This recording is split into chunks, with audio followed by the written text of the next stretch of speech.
Hello, my dear students. How are you all? This is MCQ series for ecology environment, and we have done a number of parts before as well that are available on our YouTube channel. So let's get started with some more questions. So question number 1 for today is soil conservation is a process where soil conservation एक ऐसी process होती है जहाँ पे क्या होता है soil is aerated, is protected against loss, sterile soil is converted to fertile soil and soil erosion is allowed. बताइए। तो yes, soil conservation is a process जहाँ पे सॉइल को प्रोटेक्ट किया जाता है अगेंस्ट लॉस। ठीक है, okay. The process of planting trees or sowing seeds in a barren land trees to create a forest is called ऐसी प्रोसेस जहाँ पे आप या तो ये बीज बोते हो या आप प्लांट करते हो ट्रीज़ को एक फॉरेस्ट बनाने में, उसको हम क्या बोलते हैं? डिफॉरेस्टेशन या एफॉरेस्टेशन। ऑब्वियसली उसको हम एफॉरेस्टेशन बोलते हैं। Indiscriminately cutting down of trees उसको हम क्या बोलते हैं? जब हम बेदर्दी से बहुत सारे पेड़ काटते हैं उसको हम डिफॉरेस्टेशन बोलते हैं। Soil erosion can be prevented by, soil erosion को आप कैसे जो है रोक सकते हो? एफॉरेस्टेशन से, ओवर ग्रेजिंग से, increasing birds population, removal of vegetation. देखो, अगर हम वेजिटेशन रिमूव करेंगे ना तो उससे सॉइल इरोजन ज़्यादा हो जाएगा। अगर हम बर्ड्स को की पॉपुलेशन को इंक्रीज करेंगे उससे कोई सॉइल इरोजन नहीं रुकेगा। अगर हम ओवर ग्रेजिंग कराएंगे, ओवर ग्रेजिंग मतलब जब कैटल को हम घास चरने देते हैं, ठीक है, तो जितना ज़्यादा हम कैटल को ग्रेजिंग कराएंगे तो उसको हम ओवर ग्रेजिंग बोलते हैं, उससे वेजिटेशन खत्म हो जाएगी, उससे ज़्यादा इरोजन हो जाएगा। तो afforestation is the right answer कि अगर हम एफॉरेस्टेशन करेंगे, प्लांट करेंगे ट्रीज़ को, और उससे क्या हो जाएगा? सॉइल इरोजन प्रिवेंट हो जाएगा। ठीक है, okay. Energy produced by hydel power plant is, जो हाइडल पावर प्लांट से एनर्जी प्रोड्यूस होती है वो क्या होती है? Non polluting, non renewable, polluting, non renewable, non polluting, renewable, polluting, renewable. बताइए। तो वो पानी का इस्तेमाल होता है ना, वाटर बेस्ड प्लांट्स होते हैं, वो होते हैं रिन्यूएबल और नॉन पोल्यूटिंग। ना उससे पोल्यूशन होता है और वो ना ही ख़त्म होता है, वो रिन्यूएबल होता है। So option C is the right answer.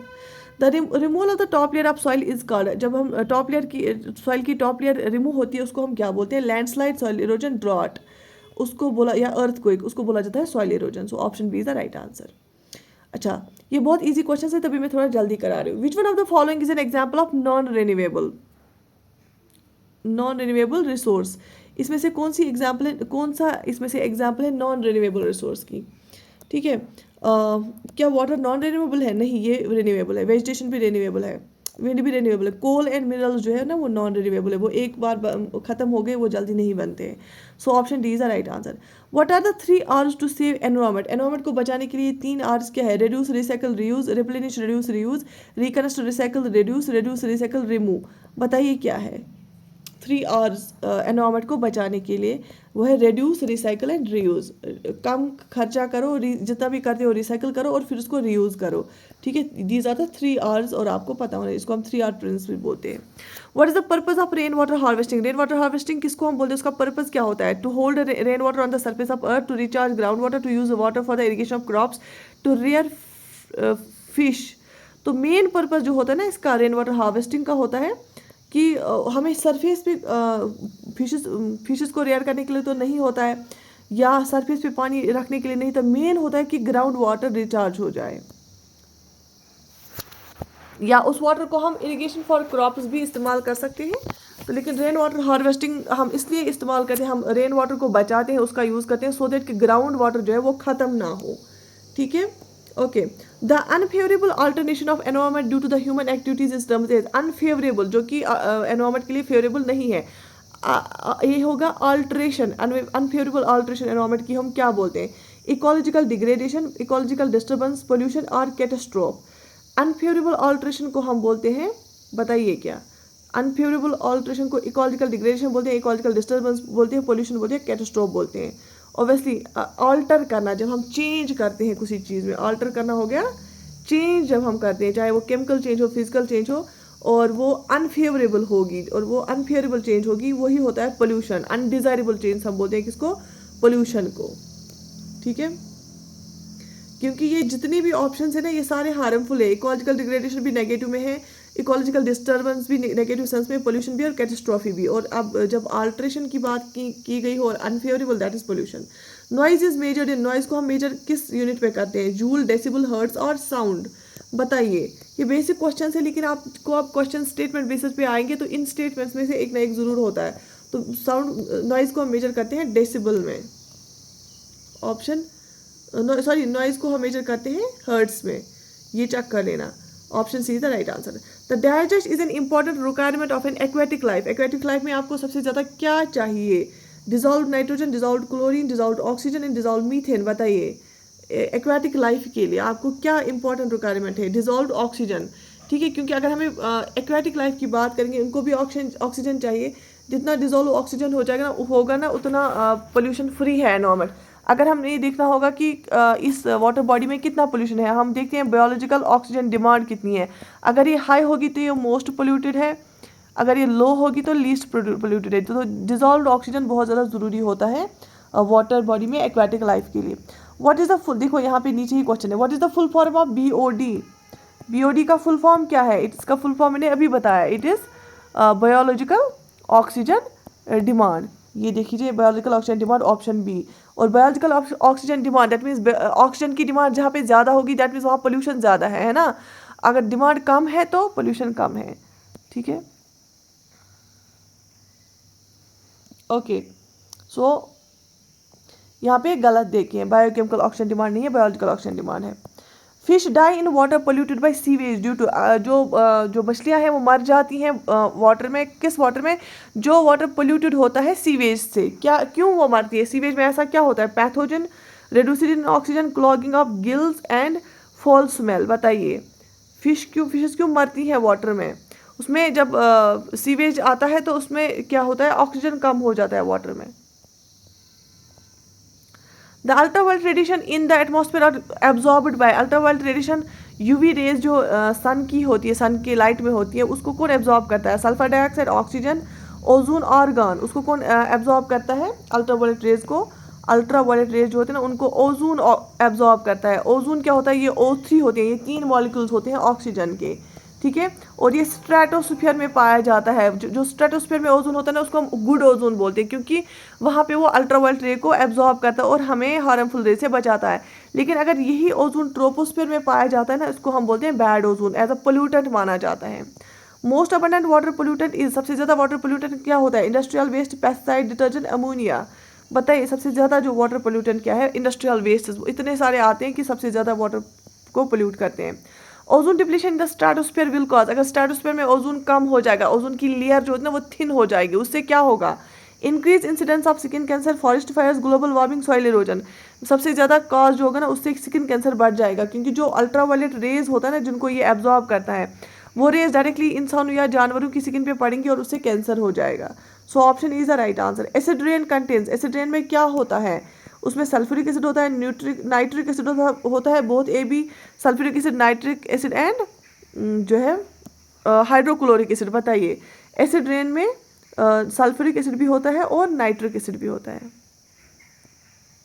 The true statement about green house effect is that it is, green house effect के लिए ट्रू क्या है इनमें? Caused by combination of money gases, caused by carbon dioxide, caused by carbon dioxide, CFC, ammonia and NO2 nitrogen dioxide gases, none of these. बताइए। So option C is the right answer, क्योंकि जो green house gas effect है ना, ये कुछ green house gases होती हैं जो जैसे सन से लाइट आती है अर्थ की ओर, ये लाइट वापस रिफ्लेक्ट होके जाती है, लेकिन जो ये ग्रीन हाउस गैस है ना ये इस वापस जाती हुई लाइट को ट्रैप करते हैं यहीं पे, तो यहाँ पे टेम्परेचर बढ़ता है, उसको हम ग्रीन हाउस इफेक्ट बोलते हैं, तो इनको हम ग्रीन हाउस गैसेस बोलते हैं। कार्बन डाइऑक्साइड भी ग्रीन हाउस गैस है, क्लोरोफ्लोरोकार्बन भी ग्रीन हाउस गैस है, मीथेन भी ग्रीन हाउस गैस है, नाइट्रोजन डाइऑक्साइड भी ग्रीन हाउस गैस है, ये सारे ग्रीन हाउस गैस हैं। Algal bloom results in, algal bloom से क्या हो जाता है? Global warming, salination, eutrophication, magnification. Algal bloom कब होता है? जब बहुत सारे न्यूट्रेंट्स क्या आते हैं, न्यूट्रेंट्स जब आते हैं पानी में, पोल्यूशन की वजह से न्यूट्रेंट्स आ गए वाटर बॉडी में, इस वाटर बॉडी में जब न्यूट्रेंट्स आ गए तो सॉर्ट ऑफ फर्टिलाइजर मिल गया, तो एल्गीज बहुत ज़्यादा बढ़ती हैं, इसको हम एल्गल ब्लूम बोलते हैं, क्योंकि बहुत ज़्यादा एल्गीज ग्रो होते हैं। और वो एल्गीज को क्या चाहिए? वो खुद अपना खाना बना, वो जो एल्गीज होती है ना वो ऑक्सीजन कंज्यूम करते हैं, तो उससे क्या हो जाता है? बाकियों के लिए ऑक्सीजन नहीं रहता है और उससे सनलाइट भी नीचे नहीं जाती है, वो एल्गल ब्लूम हो जाता है, उसको हम बोलते हैं यूट्रोफिकेशन। क्योंकि एल्गल ब्लूम क्या होता है? Enriching of nutrients, enriching of water body by nutrients, उसको हम बोलते हैं यूट्रोफिकेशन, उससे एल्गल ब्लूम हो जाता है। ठीक, ग्लोबल वार्मिंग हो गया, ओवरऑल ग्लोब का टेम्परेचर इंक्रीज होना, ठीक है।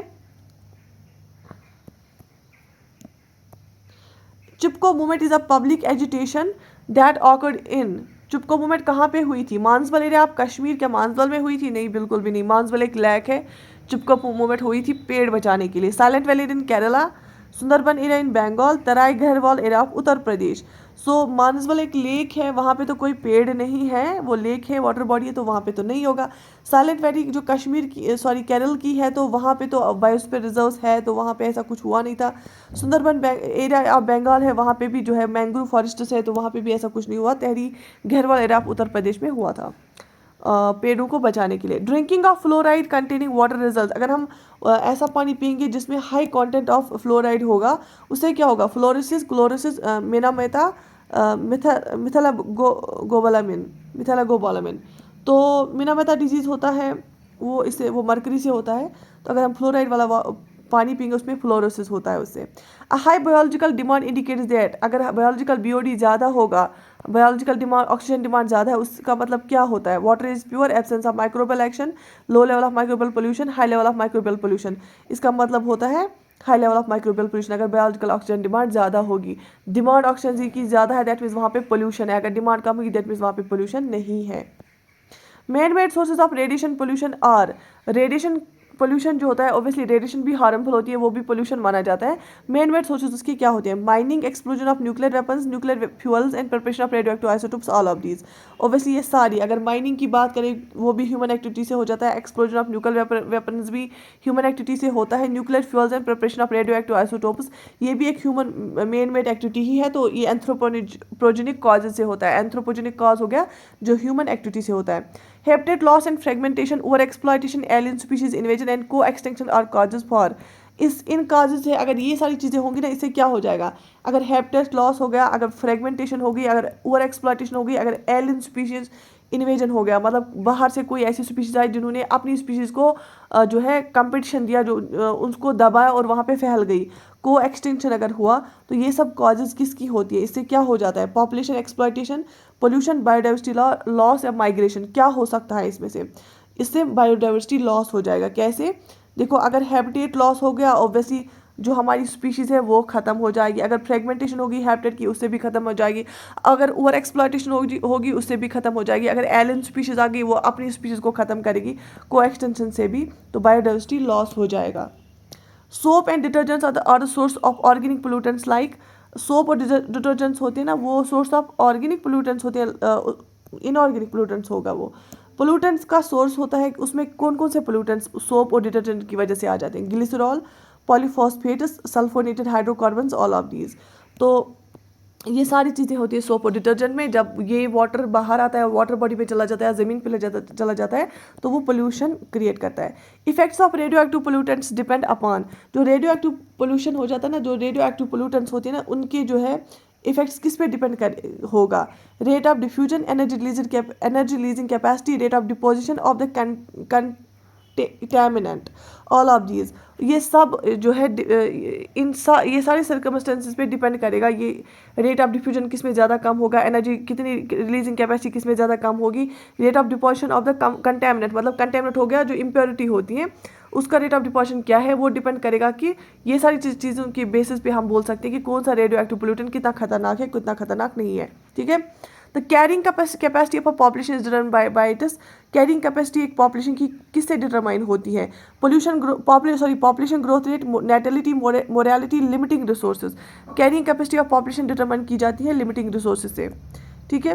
In a population unrestricted reproductive capacity is called, अगर पॉपुलेशन में अनरेस्ट्रिक्टेड रिप्रोडक्टिव कैपेसिटी जो होती है ना, उसको हम क्या बोलते हैं? Carrying capacity, biotic potential, birth rate, fertility rate, उसको हम बोलते हैं बर्थ रेट।